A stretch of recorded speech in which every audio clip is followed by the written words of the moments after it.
Tervetuloa kaikille kolmelle tänne. Puolustaja numero 50, Saku Salminen.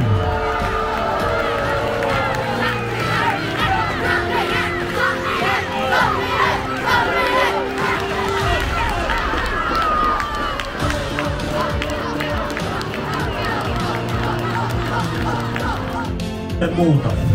Ja nyt kun ideoita on mietitty, niin Lappeenrannan kaupunki ja Liikasaipa ovat yhteistyössä päättäneet toteuttaa Lappeenrantaan 3 muraalia tästä ikimuistoisesta ja hienosta kaudesta.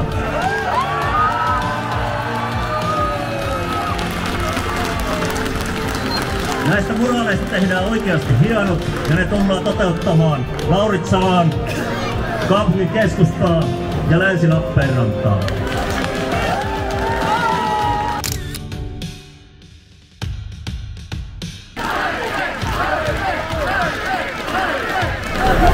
Sanotaanko vielä normaalia asiallista harjoittelua on Saipa suorittanut ja hyvin pelaajat on sen tehnyt.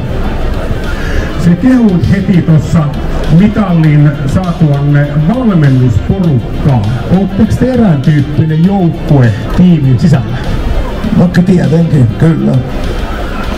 Meilläkin muutenkin kauheasti annetaan tilaa joukkueelle tehdä keskenäistä hommaa ja sitten me tehdään sitä keskenäistä meidän osuutta.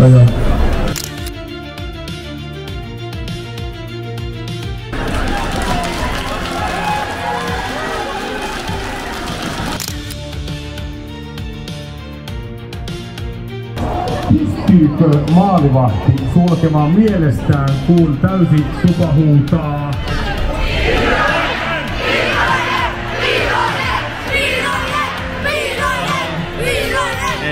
Ei sitä kyllä pysty, että se siitä kyllä tulee niin hyvä fiilis, kun tulee pelissä ja kuulee.